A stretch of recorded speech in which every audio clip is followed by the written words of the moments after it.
tiempo perfecto para juntos fomentar el buen vivir.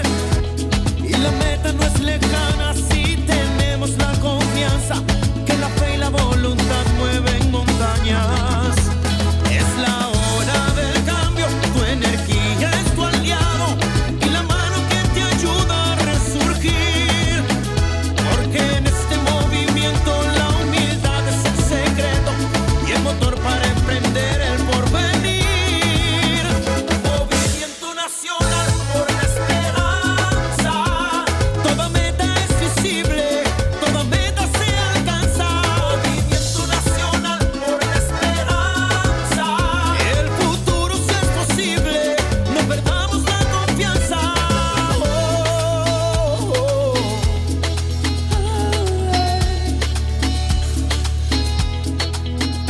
Porque en este movimiento la humildad es el secreto y el motor para emprender el porvenir. Movimiento nacional por la esperanza. Toda meta es visible, todo se alcanza. Movimiento nacional por la esperanza. El futuro sí es posible, no pierdas la confianza.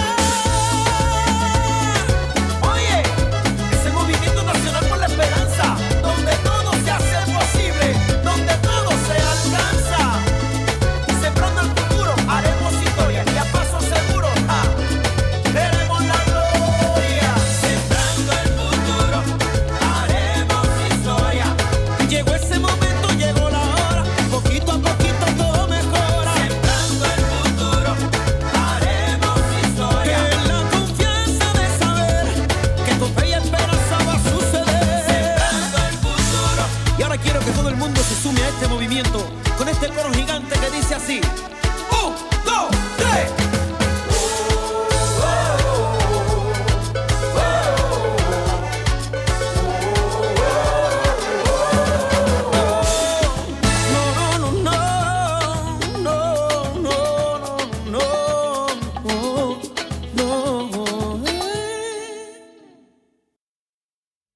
Compañeras y compañeros, Movimiento Nacional por la Esperanza te quiere invitar a formar parte de esta gran comunidad digital, en donde compartimos las asambleas virtuales semanales, así como el panorama político-electoral nacional e internacional. Para informarte de todo, lo único que tienes que hacer es seguir nuestras redes sociales, desde tu celular, tablet o computadora, con estos sencillos pasos. Ingresa a la plataforma de YouTube y en la barra del buscador escribe René Bejarano Martínez, y así de fácil encontrarás nuestro canal. Una vez ahí, solo tienes que dar clic en el botón rojo que dice suscribirse, y listo, ya eres parte de esta comunidad.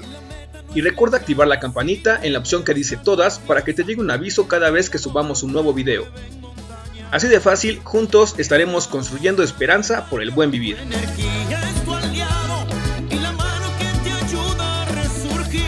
Movimiento Nacional por la Esperanza.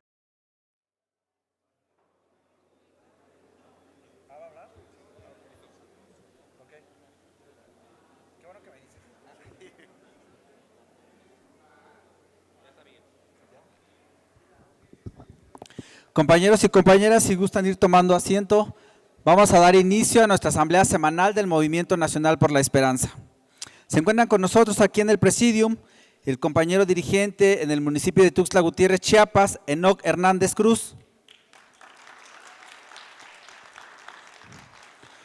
Nos acompaña el compañero Carlos Bondojo Hernández. Él es presidente y fundador de la Unión Mexicana de Boxeo de Excelencia, presidente de la Unión de Managers de Boxeo Profesional del Estado de México y enlace y promotor deportivo del Consejo Mundial de Boxeo. Bienvenido, compañero Carlos Bondojo. Nos acompaña también nuestra dirigente en el Estado de México, la compañera Celina Trujillo. Nos acompañan también un joven en donde ha destacado en su disciplina. Él es del Estado de México, él es campeón intercontinental peso pluma, campeón mundial juvenil peso super gallo, campeón norteamericano, campeón de peso super gallo. Él es el compañero Alan David Picasso Romero. Nos acompaña también Alfonso Picasso García, que es el papá y el entrenador.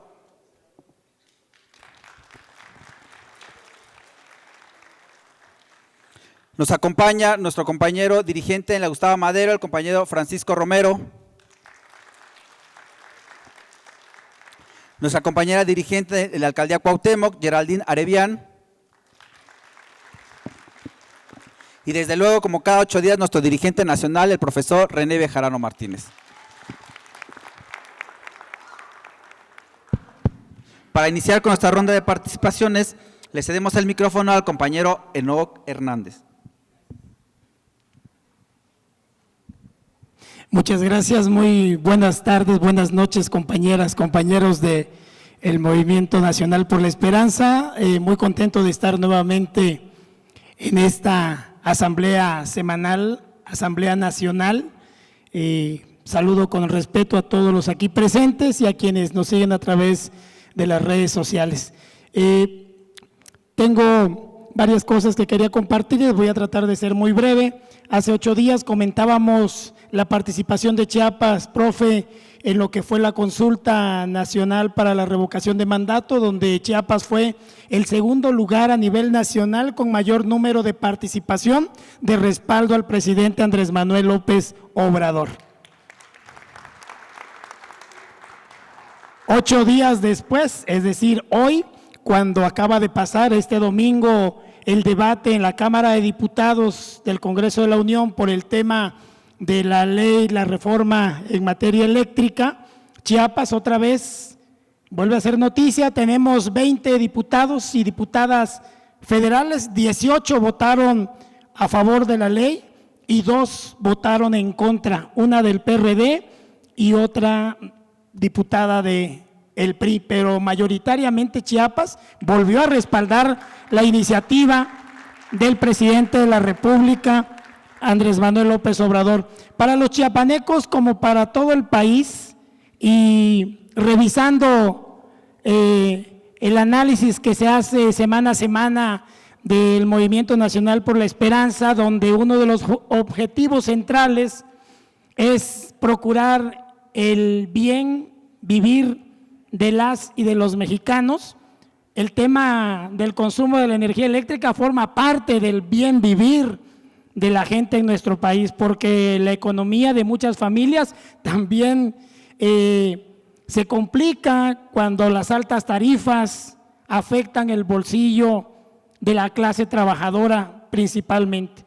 Y Chiapas es uno de los estados con mayor producción de energía hidroeléctrica. Tenemos 4 presas hidroeléctricas en el país, en Chiapas, perdón, pero pagamos las tarifas más altas quizás de todo el país porque estamos en el sur, en la frontera sur.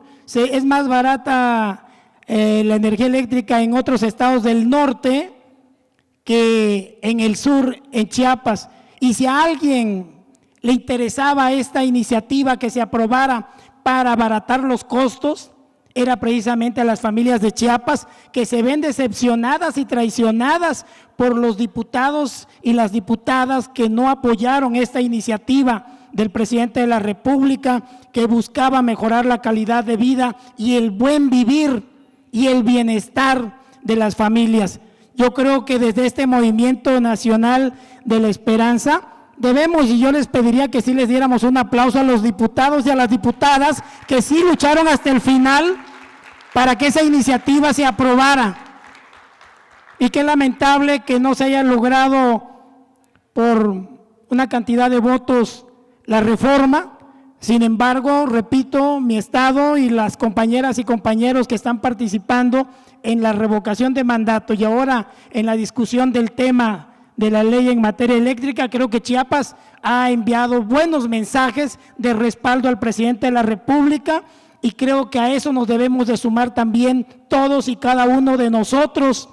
Ayer veía en las redes sociales la conferencia que daba el profe René Bejarano dando una explicación muy puntual, 8 minutos suficientes para dejar claro qué fue lo que pasó y qué fue lo que sucedió en la Cámara, pero también aquí va una autorreflexión para todos nosotros. Apoyemos, compartamos, comentemos, respaldemos al líder nacional que está dando la cara por todos nosotros y que luego lo dejamos solo a la hora que él sale a dar la cara para defender temas que son importantes para todo el país. Nada nos cuesta darle un like, compartir, opinar, respaldar, porque somos una familia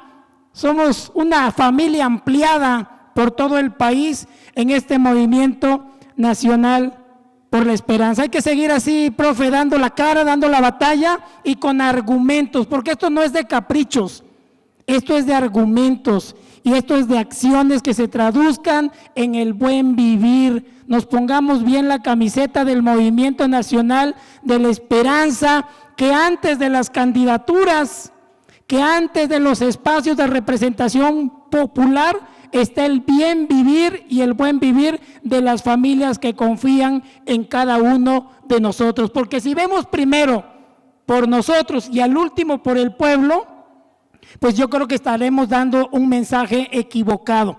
Creo que estamos en un buen momento todavía, a mitad del camino en el sexenio del presidente López Obrador, de respaldar esas acciones que van enfocadas a mejorar la calidad de vida de las y de los mexicanos. Finalmente, agradecerle, profe, y aprovechando el micrófono, las atenciones que hemos tenido los compañeros de Chiapas con mi amigo Noé. Yo le quiero agradecer a Noé todas las atenciones que ha tenido, no solo con nosotros, yo sé que con muchos compañeros y compañeras que están aquí, encuentran en Noé una persona cercana, amable, gentil, que nos motiva a participar. Venir cada 8 días desde Chiapas no es fácil, pero lo hacemos con el mayor de los gustos porque queremos ser parte importante de este movimiento nacional de la esperanza. Un saludo desde la frontera sur, un saludo desde el estado de Chiapas. Muchas gracias. Muchas gracias, compañero Enoc, por este mensaje. Ahora le cedemos el micrófono a nuestra compañera Geraldine Arevián.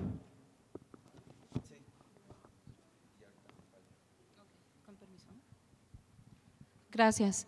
Buenas noches a todos los presentes, al igual a las personas que están conectadas a través del Zoom.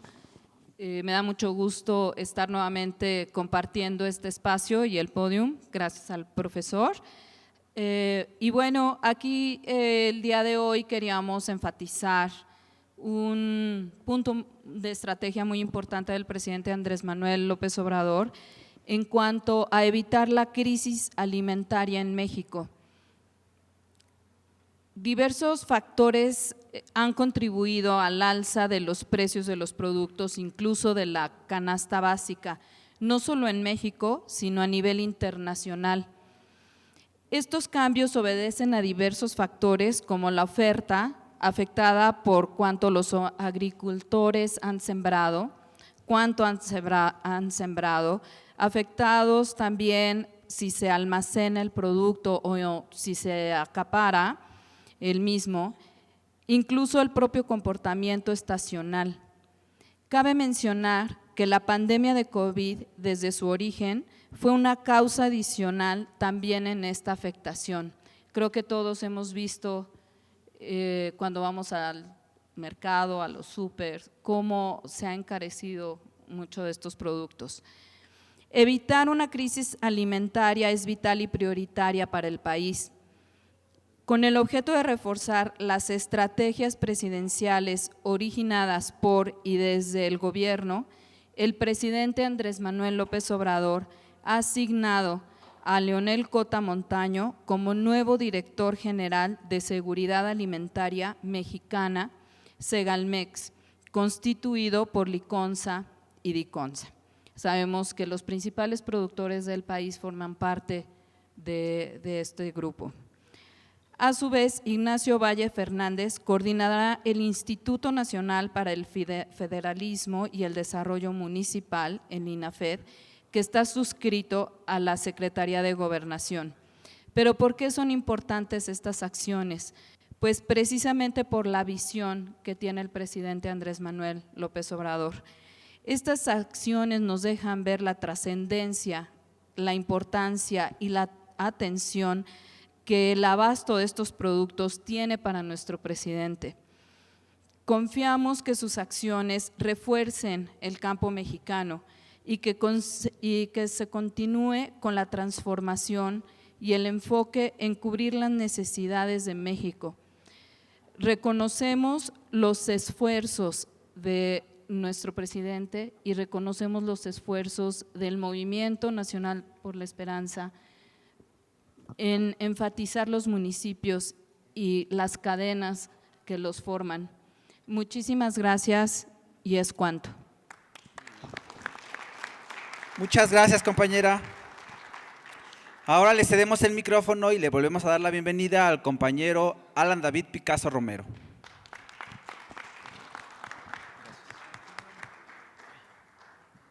Muy buenas noches a todas y a todos los que se encuentran el día de hoy aquí, a los que nos acompañan por redes sociales. El día de hoy asistí a la asamblea porque quiero empaparme del movimiento, quiero entender para qué estamos trabajando y reforcé en mí que tengo una misión muy grande y que voy a cumplirla, y es por eso que extiendo la invitación a todos los jóvenes a que el 11 de junio nos acompañen en el movimiento juvenil que tendremos del Movimiento Nacional por la Esperanza. Va a ser el 11 de junio, yo estaré aquí presente porque el día de hoy ya entendí que tengo mucha responsabilidad y que esta misión, que muchas gracias al profesor René por la invitación, por dejarme estar el día de hoy aquí con todos ustedes y por darme la oportunidad de ir sembrando por el mundo, por mi paso en esta vida, todas estas oportunidades. Y también quiero decirles que apenas la semana pasada gané el campeonato del Norteamérica.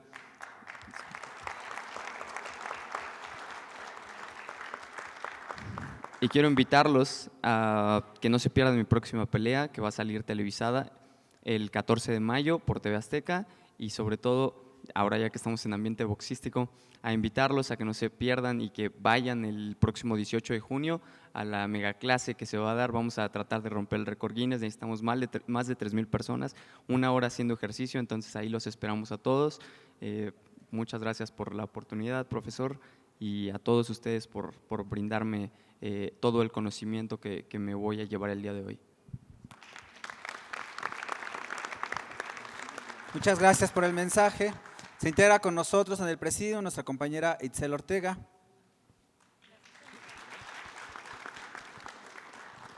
Y ahora le cedemos el micrófono a nuestro dirigente nacional, al profesor René Bejarano Martínez. Gracias, Miguel. Buenas noches, compañeras, compañeros. Como cada semana nos da mucho gusto volver a estar aquí reunidos en la Ciudad de México con líderes provenientes de diversos puntos del país, y también aprovechar la oportunidad para saludar a todas y a todos los compañeros que se conectan a través de las redes sociales a esta asamblea semanal de la Nueva Esperanza por el Buen Vivir.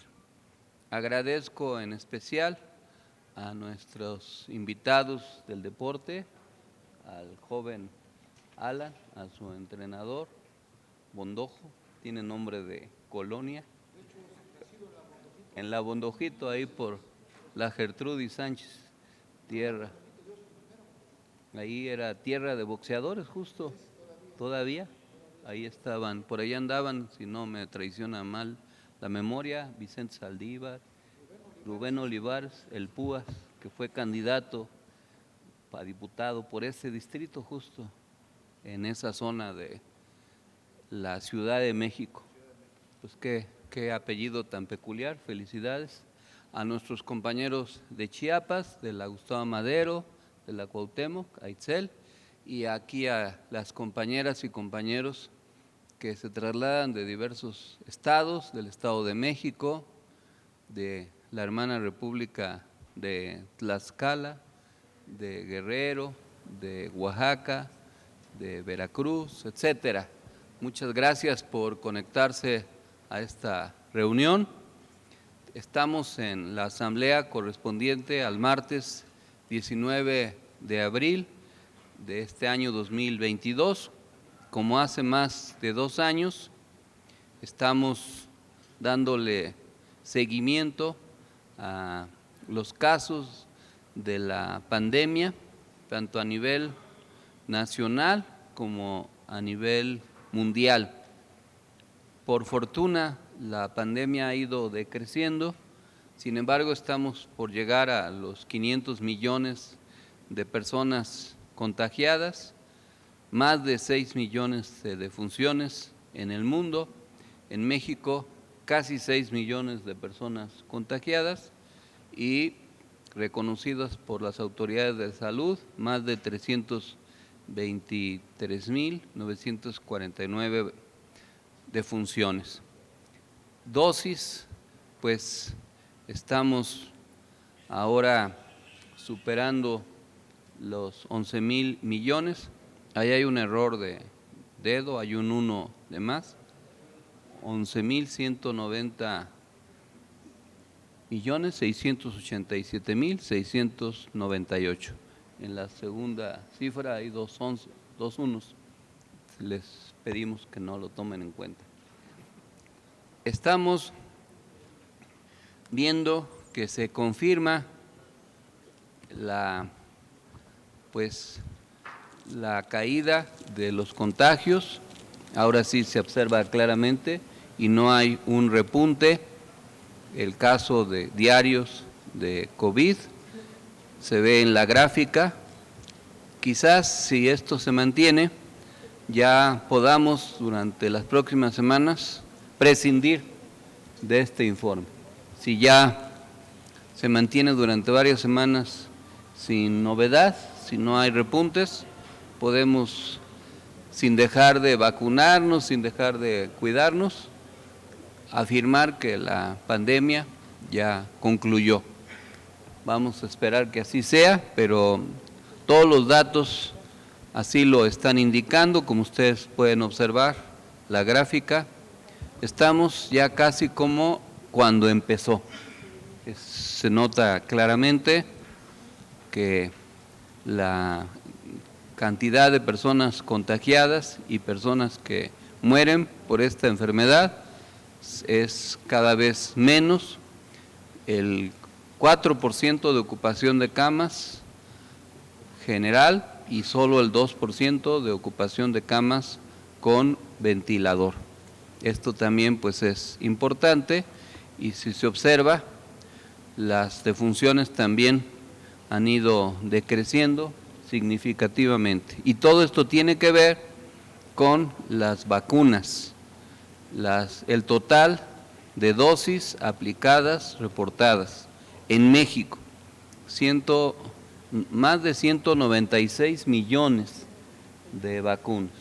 Estamos ya en la fase en que se está urgiendo a las personas que todavía no se han aplicado la tercera dosis para que lo hagan y también se está avanzando en la vacunación para los menores de edad y se está ponderando la vacunación de una cuarta dosis dependiendo de las necesidades.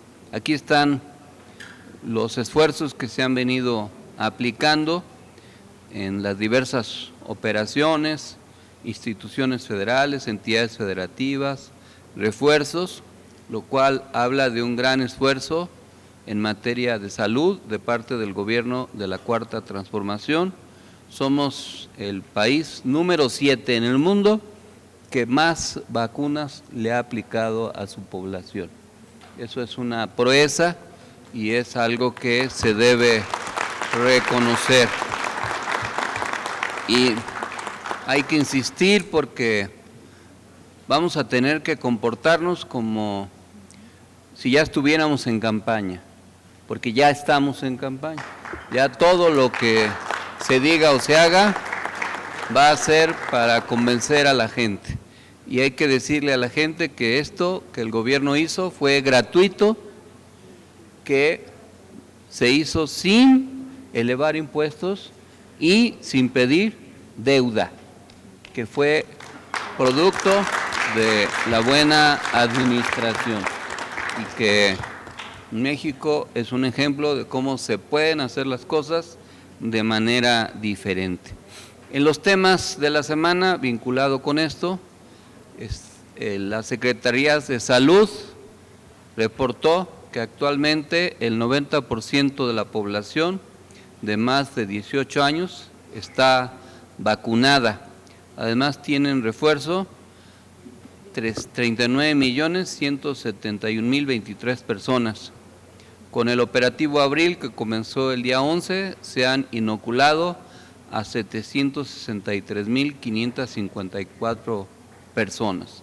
Respecto a la vacunación infantil, será de manera general para niños de 5 a 11 años y las vacunas se podrán adquirir a través del mecanismo COVAX, que es el mecanismo de las Naciones Unidas, o con Pfizer. Ya estaremos atentos a ese tema. Por otra parte, Rosario Ibarra de Piedra, pionera en la defensa de los derechos humanos, dejó vida y familia en Monterrey en 1975, cuando decidió que nunca dejaría de buscar a su hijo, Jesús Piedra Ibarra, capturado a los 21 años por elementos de la Dirección Federal de Seguridad, trasladado al campo militar número 1 y a partir de ahí desaparecido. La gran luchadora murió el día sábado 16 de abril a la 1, sin haber desentrañado oficialmente la verdad sobre el paradero de su muchacho y de muchos como él, a quienes adoptó como propios y acogió en su corazón de madre.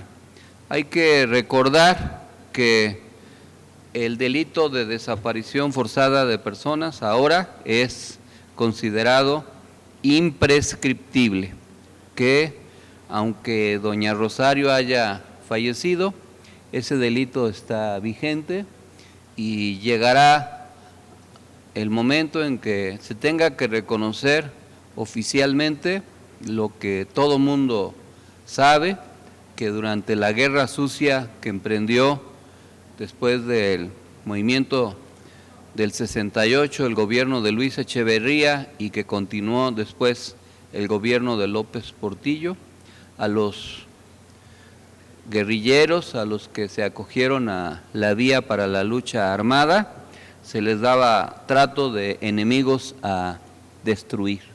No se les respetaban sus derechos humanos, no se les detenía y se les vinculaba a procesos, sino que muchos de ellos eran asesinados o desaparecidos. No es el único caso, desafortunadamente. Durante la época de la Guerra Sucia, más de 500 jóvenes fueron desaparecidos o asesinados por diversas instituciones de seguridad del Estado mexicano. Y hay muchos testimonios que con el paso del tiempo se fueron dando a conocer, por ejemplo en Guerrero, como desde los helicópteros de las corporaciones policíacas se arrojaban a mar abierto a los cadáveres o incluso a los guerrilleros todavía con vida. Pero también está el papel de las Fuerzas Armadas, y aún ahora es necesario que se reconozca ese papel, porque no fue desafortunadamente la única vez que el ejército actuó de esa manera. Lo hizo cuando asesinaron a Rubén Jaramillo, miembros del ejército mexicano, y a su familia durante el gobierno de Adolfo Ruiz Cortines. Lo hicieron durante la masacre estudiantil de 2 de octubre del 68 y desafortunadamente el ejército, las Fuerzas Armadas mexicanas fueron utilizadas por el Estado para desaparecer a muchos luchadores sociales, para asesinarlos y para no respetar su vida. Ahora que hay movimientos, mujeres y hombres que buscan a los desaparecidos y que es relativamente más fácil, aunque nunca ha dejado de ser peligroso, el ejemplo de doña Rosario Ibarra pues es memorable. Ella formó un comité que se llamó Eureka, porque esa palabra significa lo encontré, y que fue el que utilizó para pelear por la presentación con vida de muchos que fueron detenidos ilegalmente. El Comité Eureka logró la liberación y la presentación con vida de muchas personas y se pudo descubrir también muchos de los crímenes que se cometieron por diversas corporaciones policíacas. Desafortunadamente, doña Rosario no pudo conseguir la verdad histórica acerca del destino de su joven hijo, pero queda su ejemplo y no deja de ser poco el que sea su hija el que esté ahora al frente de la Comisión de los Derechos Humanos. Eso también es un reconocimiento explícito de la Cuarta Transformación acerca del papel de una mujer que supo ser, pues, ejemplo de integridad, de congruencia, de lucha. Una tragedia la sacó de su vida cotidiana, de su casa, transformó su vida, pero a su vez transformó la vida de muchas personas.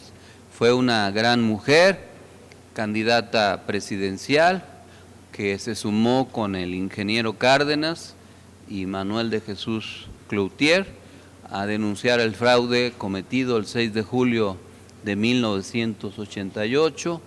Fue legisladora, senadora de la República. Ella fue la que le colocó simbólicamente la banda presidencial a Andrés Manuel cuando se proclamó el gobierno legítimo y recibió, entre otros reconocimientos, la medalla Belisario Domínguez, y ella envió un mensaje al recibirla encargándole al presidente que resguardara esa presea, ese honorable reconocimiento, hasta que hubiera una verdad histórica de lo que sucedió con su hijo. Eso es algo que se tiene que hacer, es algo que se tiene que reconocer. Lo que se sabe es que la Dirección Federal de Seguridad, que era el aparato federal que utilizaban para perseguir a los movimientos armados, detuvo a ese joven, pero en lugar de presentarlo como debiera ser y someterlo a un proceso, lo entregaron a las autoridades militares. Hay testimonios, informaciones de que fue a dar al campo militar número 1 y nunca se supo su destino final, aunque se presume. El Estado tiene que reconocer eso, aunque hayan pasado ya muchos años, porque al final es una reivindicación histórica la que se tiene que hacer con respecto a ese crimen, que no, porque doña Rosario no esté físicamente, debe dejar de señalarse. Y para que nunca más se vuelvan a presentar casos similares.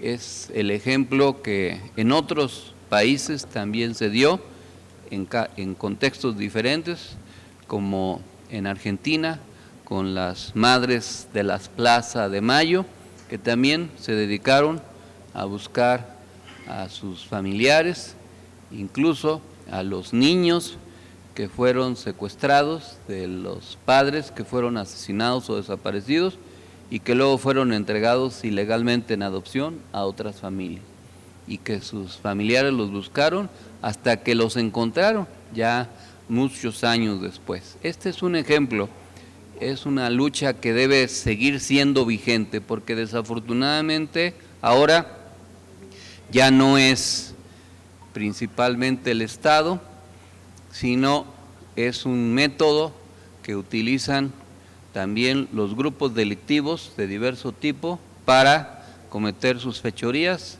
es desaparecer a personas. Y desafortunadamente el caso de las mujeres es alarmante. Son cada vez más mujeres las que son desaparecidas y no podemos permitir que esto se vuelva normal, entre comillas, que lo veamos con normalidad como si esto sucediera así y no hiciéramos nada al respecto. Porque si dejamos que esto siga, pues a cualquiera le puede suceder y necesitamos que la sociedad tenga un mecanismo diferente de convivencia y esto tiene que ser parte de nuestra agenda de lucha organizada. Pido, antes de seguir, un minuto de aplausos en memoria de doña Rosario Ibarra de Piedra.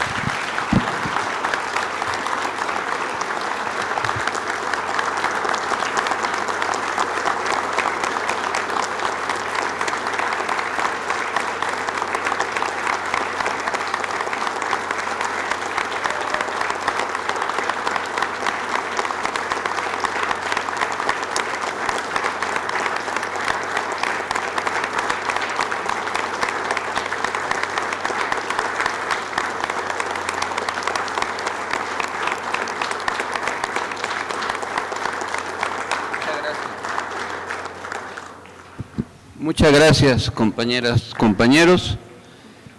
En otros temas importantes, se informó que la recaudación entre grandes contribuyentes en el gobierno de la Cuarta Transformación crecerá. Al terminar la administración de Andrés Manuel López Obrador, la recaudación tributaria de los grandes contribuyentes será 1.7 veces mayor a todo lo recaudado por el sexenio pasado de Enrique Peña Nieto, estimó el Servicio de Administración Tributaria, y esto es porque en el 2020 y el 2021 la recaudación por auditorías a grandes contribuyentes superó los 200,000 millones de pesos, cifras que en ningún año de la administración de Peña Nieto alcanzó, pues en promedio se recaudó 83,500 millones durante 6 años. Y otra vez insistiendo, ¿qué sucedió en el pasado? Había una disposición legal que permitía la exención fiscal, que la autoridad hacendaria declarar exentos a determinadas personas de pagar determinados impuestos.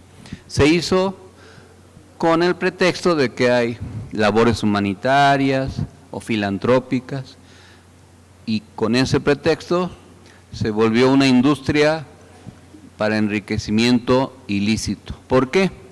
Porque si un gran contribuyente tenía que pagar, por decir algo, 100 millones de pesos de impuestos, le hacían una exención, pagaba formalmente 30 y le daba al funcionario 20 y ahí quedaba.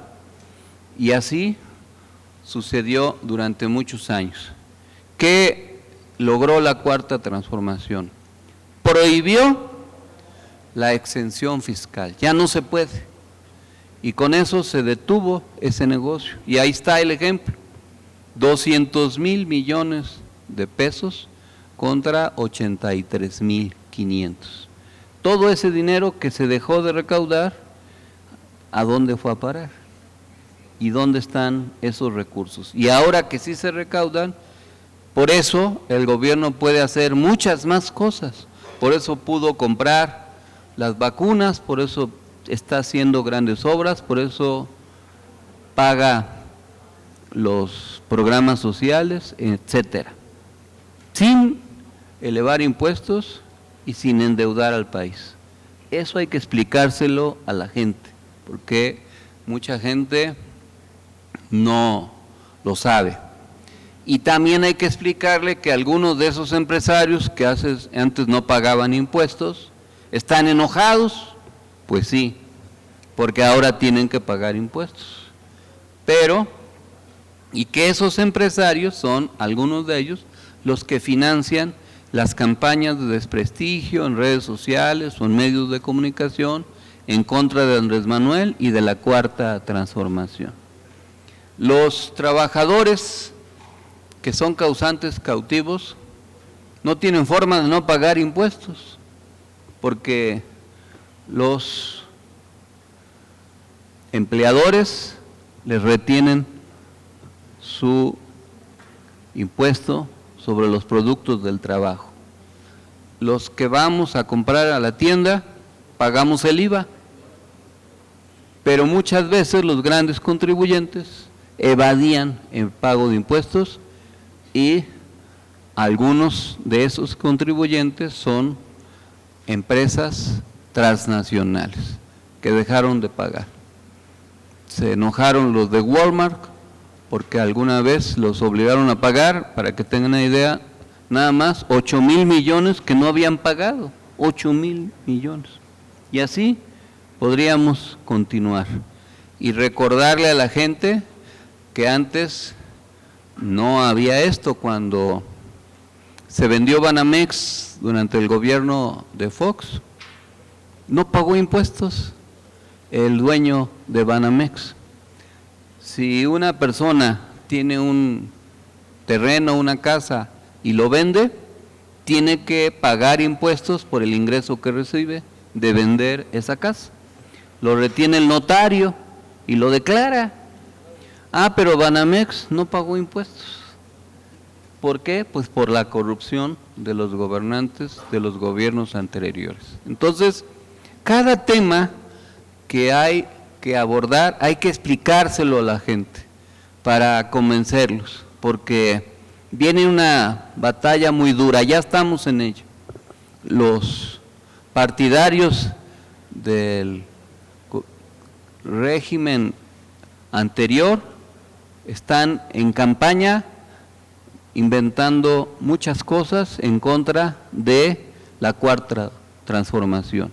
Y nosotros tenemos que ser como maestros sociales, educadores sociales.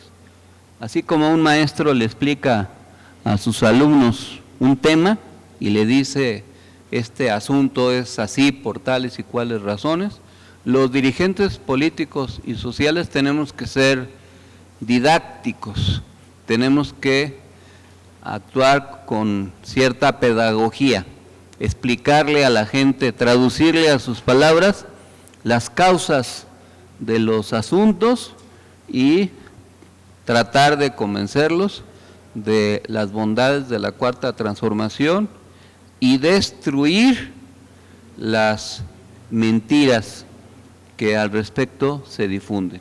Y así en todos los temas, por ejemplo, en este que viene, las instalaciones de la Comisión Nacional de los Derechos Humanos. Se informó que elementos de la Secretaría de Seguridad y de la Fiscalía General de la Ciudad de México recuperaron este viernes las instalaciones de la Comisión Nacional de Derechos Humanos ubicadas en la calle República de Cuba de la colonia Centro Histórico de la capital, que habían sido tomadas por colectivos feministas. ¿Qué es lo que hay que explicar? Que se distorsionó la causa feminista y que un grupo de personas del llamado bloque negro se volvieron activistas destructoras y violentas durante diversos eventos de manifestación y que el gobierno de la 4T tuvo que ser paciente para no detenerlos y no criminalizar y que no se victimizaran. Porque imagínense en cualquier país que llegue un grupo de personas, embosados o no, con martillos y picos, a destruirlos, por decir algo, el hemiciclo a Juárez, que es una joya artística. Imagínense que allá en Francia el Arco del Triunfo fueran a destruirlo, a vandalizarlo, o en Italia algún monumento significativo, o en cualquier lugar del mundo, pues los detendrían. Aquí tuvo que actuarse con paciencia y tomaron las instalaciones de la Comisión de Derechos Humanos, pero luego volvieron tierra de nadie esa calle de República de Cuba. Y hasta que se hizo viral un video en donde un grupo de estas mujeres embosadas destruyeron el vehículo de una maestra de la Universidad Autónoma Metropolitana porque no les quiso dar dinero, que era prácticamente un asalto, y lo vandalizaron. Y se tuvo que retomar las instalaciones de la Comisión de Derechos Humanos. ¿Y saben cuántas mujeres había? 3. Pero esto sirvió para hacer campaña diciendo que el gobierno de la Cuarta Transformación no era feminista, y no es cierto. Si alguien ha sido feminista, ha sido la izquierda en México, pero una cosa es defender los derechos de las mujeres y otra cosa es aprovechar la lucha en defensa de los derechos de las mujeres para generar violencia, provocación y pretender victimizarse a partir de ello. Esto también es un tema que hay que explicarlo, porque ahora resulta que la derecha es feminista, cuando ha sido históricamente la derecha patriarcal y contraria a los derechos de las mujeres. Y nosotros tenemos que ganar la voluntad y el apoyo de la mayoría de las mujeres de todo el país. El tema que es el de la semana, pues es el de la reforma eléctrica. Se dio el debate, la Cámara de Diputados desechó el dictamen de reforma eléctrica al no haber alcanzado la mayoría calificada que se requería para aprobarse, pues registró 275 votos a favor, provenientes de Morena, el PT, el PBM, y 223 en contra del PAN, PRI, PRD y Movimiento Ciudadano. En previsión al resultado de la votación, la Junta de Coordinación Política aprobó que sesionaría el lunes, o sea ayer, en el Pleno para votar la iniciativa presidencial de reforma a la ley minera que reserva para el Estado la exploración, explotación y aprovechamiento del litio. Esta reforma garantizará la disponibilidad de este y otros minerales estratégicos para la transición energética, así como la cadena de suministros ante la especulación del mercado y los conflictos geopolíticos. El presidente dijo el día de ayer que se había cometido un acto de traición a México por parte de un grupo de legisladores que en vez de defender lo público, se convirtieron en defensores de empresas extranjeras que se dedican a medrar, a robar. Estos diputados respaldaron a saqueadores. Y este debate lo tenemos que ganar en la sociedad. Hay que desmontar las mentiras que las empresas transnacionales y sus diputados que son afines a ellos han vertido, diciendo que lo que se pretendía era convertir a la Comisión Federal de Electricidad en un monopolio y que se pretendía generar energías contaminantes y una sarta de mentiras. Lo que se quería hacer es que el Estado recuperara el control de la producción de la energía eléctrica para con ello permitir que bajara el precio de las tarifas de la energía eléctrica. Y lo que quedó en evidencia es que la reforma que aprobó Peña Nieto con los diputados del PRI y del PAN hace algunos años fue primero resultado de algunos sobornos, como ahora lo sabemos, gracias a las confesiones, entre otros, de Emilio Lozoya y otros personajes, que uno de los beneficiarios de esos sobornos pues era el coordinador de los diputados del PAN, que ahora anda prófugo, que se llama Ricardo Anaya. Eso hay que explicarlo. Y hay que decir que es demagogia esto de las energías limpias. Uno de los que dijo esto fue el gobernador de Jalisco, Enrique Alfaro, que dijo que era una reforma tóxica. Y el gobierno de Enrique Alfaro es duramente criticado por permitir la contaminación en su propio estado del río Santiago. Es demagogia. En realidad, lo que hicieron los diputados del bloque opositor fue plegarse a los intereses contrarios a México de las grandes compañías extranjeras que quieren seguir contando con los privilegios. Y eso es una traición a México. Y no quieren que se les diga o se les califique de esa manera, pero esa es la mejor definición que se tiene que asignar a esos legisladores.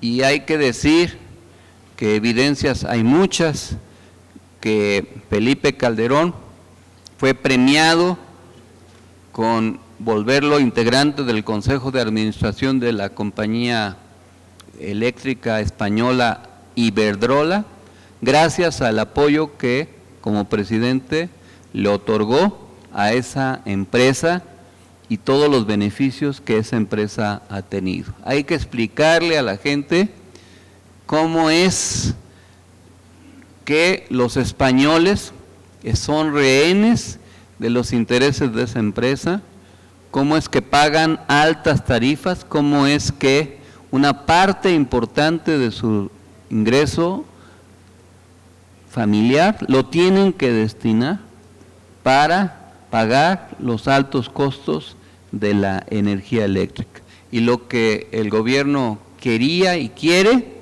es detener ese proceso y recuperar para el país la soberanía al respecto. Este revés parcial no debe convertirse en una pugna interna al interior de Morena, porque hay la tentación de algunos dirigentes de decir que fue porque Morena no tuvo mayoría calificada en esta legislatura porque se hicieron mal las campañas. No fue así. En el 18, Morena no ganó mayoría calificada. No la teníamos. ¿Qué hizo que Morena tuviera en la legislatura del 18 al 21 mayoría calificada? Primero, que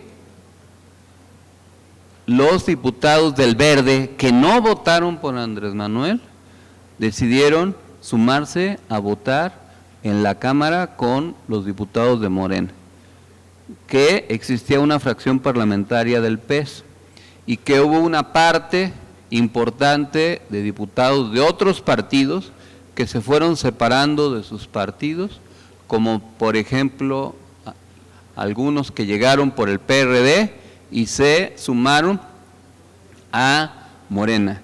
Y así Morena logró la mayoría calificada, que no tenía originalmente. No es el momento de andarnos dividiendo al interior de la Cuarta Transformación. En la época de conflicto tenemos que cerrar filas y no encontrar en el campo propio los responsables de las agresiones y las batallas de otros sectores o de otros actores políticos. Lo que tenemos que hacer, eso sí, es trabajar desde ahora para ganar con amplio margen la mayoría calificada en la Cámara de Diputados en las elecciones del 2024. Y por eso no debemos dejar de señalar a los legisladores de los partidos que votaron en contra de la reforma constitucional y denunciarlos, que la gente sepa, porque luego esas cosas quedan en la impunidad. Y luego hacen campaña mintiendo, y ya me imagino que los del PAN, los del PRI y lo que queda del PRD, incluso los del MC, van a ir a decir que mentiras durante la campaña, y ahora hay que denunciarlos ante la gente, ahí en los distritos, y que no nos vengan con el cuento de que gracias a esta campaña algunos legisladores están en peligro. Pues que le den la cara a la gente y que vayan y le expliquen en sus distritos por qué votaron como lo hicieron. Hoy sucedió que una diputada panista veracruzana le poncharon una llanta y aprovecharon para sustraerle su bolsa de su coche. Y ese fue el pretexto, que le robaron su bolsa porque votó a favor, en contra de la reforma eléctrica. Pues imagínense a todos los que le roban algo en este país, fuera por esa razón, pero es un pretexto. La derecha siempre ha hecho eso. Yo recuerdo en el gobierno del ingeniero Cárdenas, acuérdense bien, la campaña que hubo en su contra porque mataron a Paco Stanley, ahí en el restaurante, fuera del restaurante del Charco de las Ranas. Y en cadena nacional pidieron la renuncia del ingeniero Cárdenas porque habían ejecutado a ese locutor de Televisa. Y hubo una gran campaña en contra de Cuauhtémoc Cárdenas. Ahora que ha pasado el tiempo, ¿qué es lo que se sabe? Yo acabo de revisar un libro donde resulta que lo que fue la causa de esa ejecución fue que desafortunadamente ese personaje era adicto y debía, y había entrado en tratos con personas de un cártel, y que pues, ustedes saben qué pasa cuando se llega a hacer acuerdos con estos individuos. No hay manera de deslindarse de ellos. Los que acuerdan con esos personajes saben que solo hay una manera de salir de eso, y es muerto. Por eso hay que evitar cualquier tipo de acuerdos.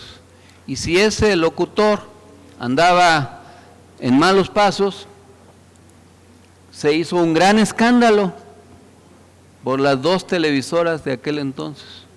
Y me acuerdo que una de las que hizo ese escándalo, dicen que la cabra tiende al monte, fue Lili Telles, que ahora es una de las más agresivas detractoras de la Cuarta Transformación. Pues ahora, porque una diputada le robaron su bolsa, ya es víctima de la polarización. Hay que culpar a Claudia Sheinbaum, a Andrés Manuel, y poco le faltan para culpar a Putin o algún Estado Islámico, porque le robaron la bolsa a la diputada. Lo que hay que hacer es una campaña para explicarle a la gente, así como le explicamos a la gente qué significó el gasolinazo, ¿se acuerdan? Cuando Peña Nieto provocó el incremento al precio de las gasolinas. Ahora hay que explicarle que desafortunadamente no se pudo profundizar más el cambio en la industria eléctrica por culpa de esos legisladores del PRI, del PAN, del Movimiento Ciudadano y de lo que queda del PRD. Y en lo que se refiere al PRD, hay que señalar que hace 9 años el PRD votó en contra de esa reforma, que incluso se tomó la Cámara de Diputados y tuvieron que irse a sesionar allá en el centro de negocios de Banamex, y que allá votaron, y que el PRD se opuso. Pero claro, lo que ahora queda del PRD ya no tiene nada que ver con la izquierda, son cabús de la derecha. Pero todavía hay gente que cree que el PRD es de izquierda, y hay que explicarle a la gente que el PRD dejó de existir y que lo que se hace pasar como PRD son un grupo de burócratas que se quedaron con el registro de un partido que costó mucho a la gente hacerlo sobrevivir. Y hay que explicarle a la gente, pero tampoco hay que pensar que este es un revés definitivo, porque ya la semana pasada la Suprema Corte antepasada había resuelto desechar la controversia de inconstitucionalidad. Hoy se quiso revivir el tema en el periódico Reforma, se adujo que se habían contado mal los votos, pero hoy la Corte, al aprobar el acta de la sesión anterior, confirmó que no habían alcanzado los votos necesarios para la reforma constitucional, para declarar inconstitucional la controversia que presentaron o la ley de energía eléctrica que se aprobó. Pero también se desechó la controversia que presentó la Comisión Federal de Competencia Económica en contra de la ley de la industria eléctrica. Entonces, se sigue avanzando y se seguirá avanzando en eso, en ese y en otros temas. Nuestro presidente no se va a encajonar en un tema. Este debate de la energía eléctrica hay que continuarlo, pero ahora va a empezar a hablar del tema de la salud, porque ese es otro tema.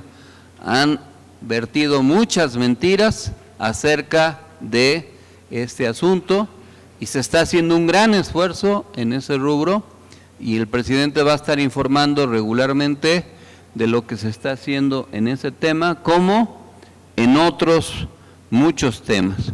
Me voy a saltar el tema internacional para no perder el hilo, y todo esto demuestra que el presidente sigue teniendo un alto nivel de aprobación. Hubo un repunte en estos últimos días y se encuentra en más del 60% de la aprobación, aunque todavía hay asuntos sobre los cuales hay que seguir trabajando en tema de economía y de seguridad, que habrá ocasión de presentarlos en una próxima ocasión.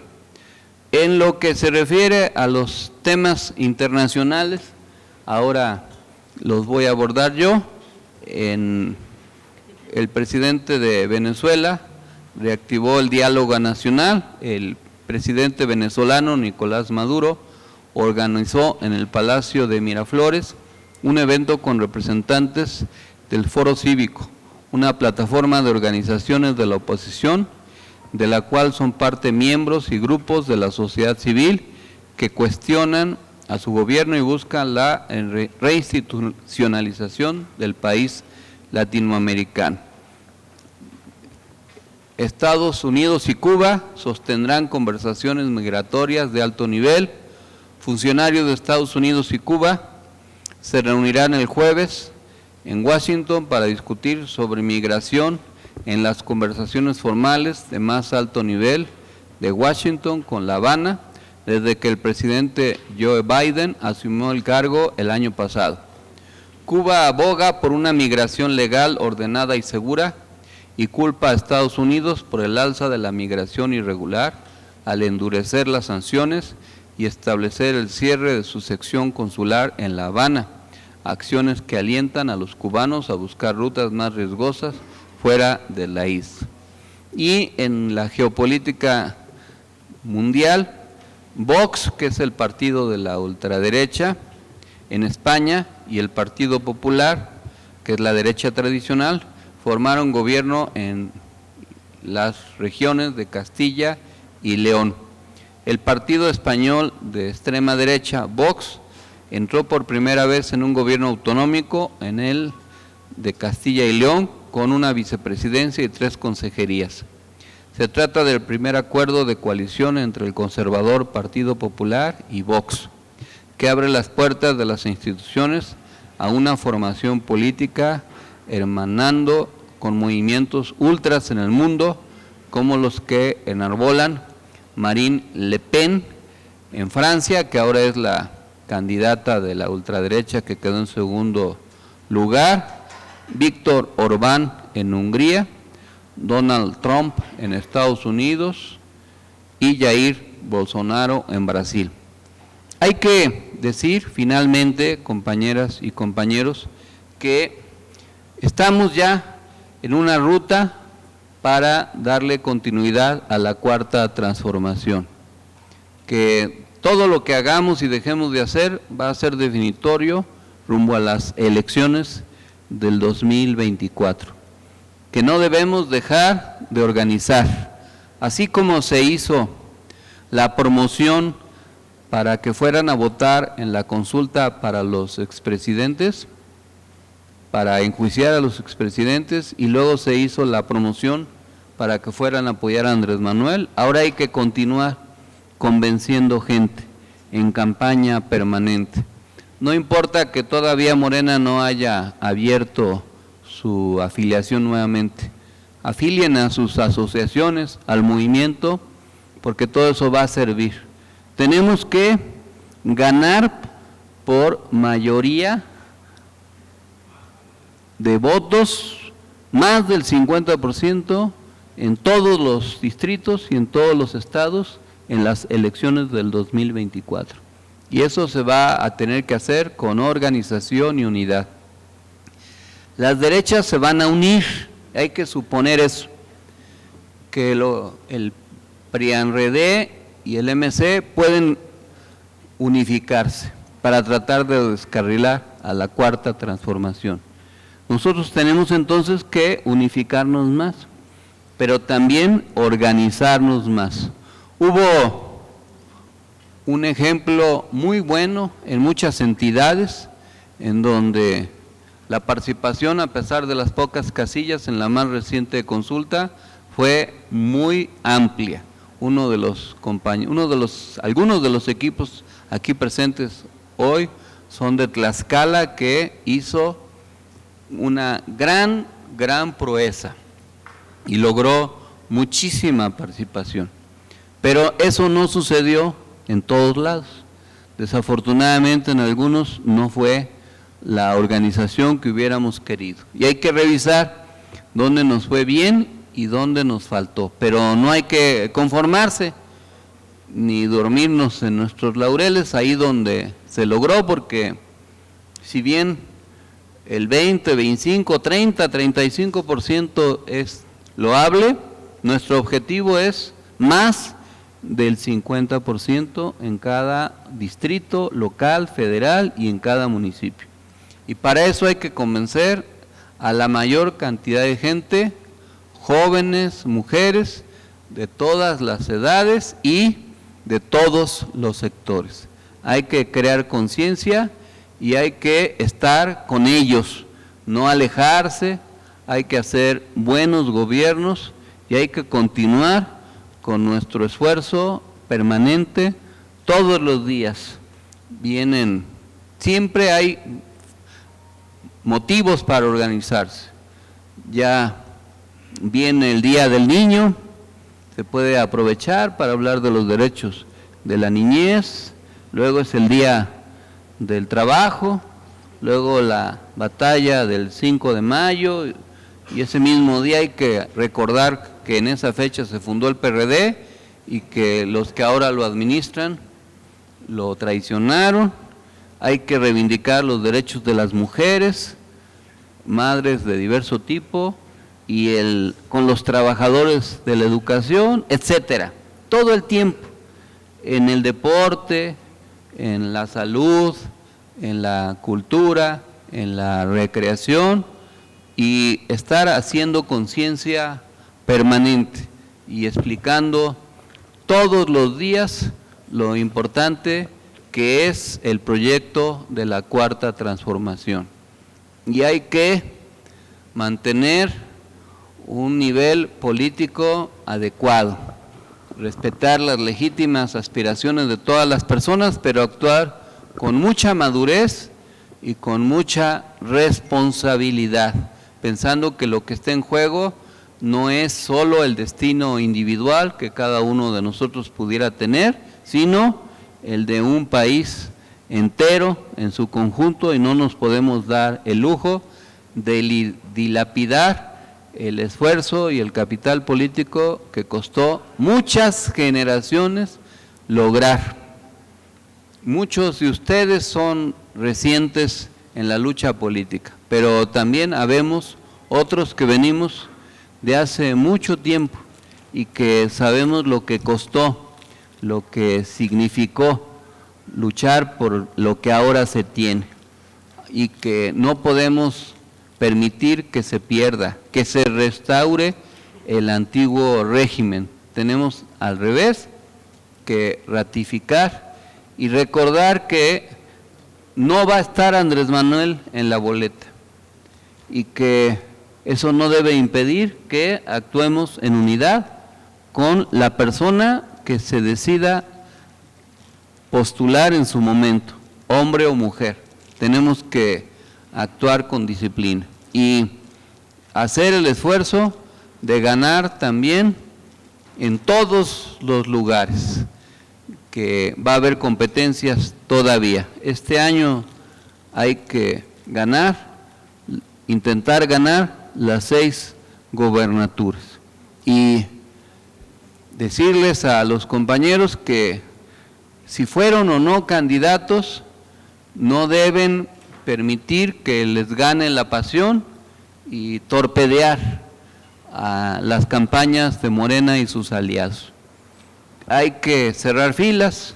Voy a ir a Oaxaca el próximo sábado y ahí vamos a cerrar filas con la candidatura de Morena, aunque haya quienes pensaron que en su momento había otra mejor opción, pero ya se decidió y hay que cerrar filas. Y lo mismo en Tamaulipas con Américo Villarreal, en Hidalgo con Julio Menchaca, en Quintana Roo con Mara Lezama.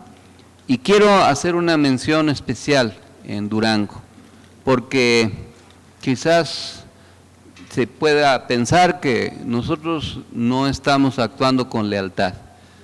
Yo no comparto la opinión de golpetear, aunque no haya sido justa la definición de las candidaturas, el proyecto de la candidata Marina Vitela o en los municipios. Entiendo que haya molestia porque no se respetaron las encuestas, porque hubo imposiciones, sí, pero eso no debe permitir que se pierda la visión y la altura política. Hago un llamado a los compañeros de Durango para que se serenen y cierren filas y no actúen con una actitud que nos dañe.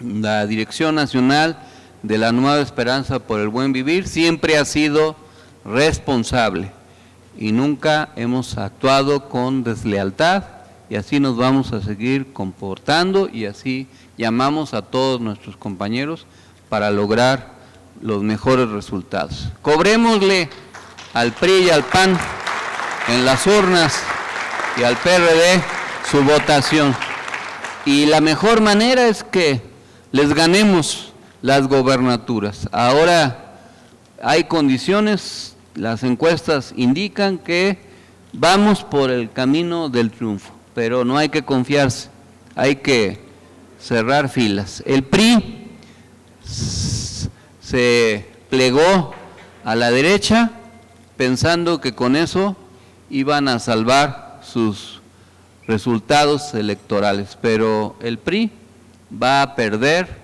en Oaxaca, que es donde actualmente gobierna, y el PRI va a perder en Hidalgo, y el PAN va a perder las gobernaturas que tenía en Quintana Roo, en Tamaulipas y en Durango. Ahí es donde les tiene que costar la traición que han cometido. Y vámonos preparando para cobrarles también en el 23, allá en Coahuila y desde luego en el Estado de México. En el Estado de México tenemos que hacer un esfuerzo muy importante para reorganizarnos. Pero también tenemos que hacer estrategia. Y yo conozco y sé que hay una base importante del PRI que no está de acuerdo con lo que hicieron los legisladores. Algunos de esos legisladores priistas no les importa. Por ejemplo, una diputada que se llama Paloma, que no sé de dónde es, pero es plurinominal, que le preguntaron que por qué votaba y decía, a mí qué me importa, yo no voy a ir a conseguir votos porque soy plurinominal. Pero donde sí se haga la elección, tenemos que ir a convencer a las bases priistas. Hay que ir con los priistas, los dirigentes, y convencerlos. Hay que ir con las bases que todavía quedan del PRD, incluso con sectores engañados de la derecha. Hay que organizarnos más y mejor en Jalisco para denunciar realmente lo que representa el movimiento ciudadano. En Jalisco hay que dejar atrás ya esa historia de Morena llena de desencuentros y grillas internas. Hay que ponerse a organizar y trazar el rumbo de una gran victoria. Así como Andrés Manuel, desde el 2006, 2012 hasta el 18 y se mantuvo en una posición, ahora nosotros tenemos que mantenernos en esa posición rumbo al 2024. Las grandes victorias llevan su tiempo para construirse, no son de un día para otro, no son arte de magia, sino son producto de un conjunto de buenas acciones. No nos confiemos, entendamos el reto que tenemos, la responsabilidad y hagamos el esfuerzo para estar a la altura de las circunstancias. Yo confío, compañeras y compañeros, que lo vamos a lograr y que en esa ruta estaremos todas y todos los integrantes de la Nueva Esperanza por el Buen Vivir en el rumbo de la Cuarta Transformación. ¡Viva nuestro presidente Andrés Manuel López Obrador! Muchas gracias. Para concluir nuestra asamblea semanal, nos ponemos de pie para entonar nuestro himno nacional mexicano.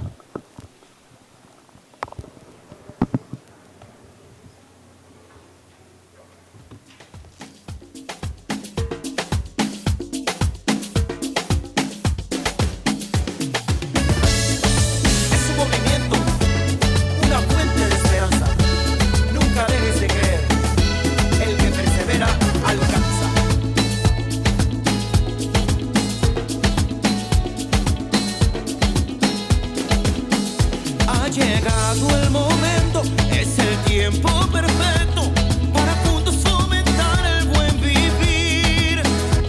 Y la meta no es lejana si tenemos la confianza que la fe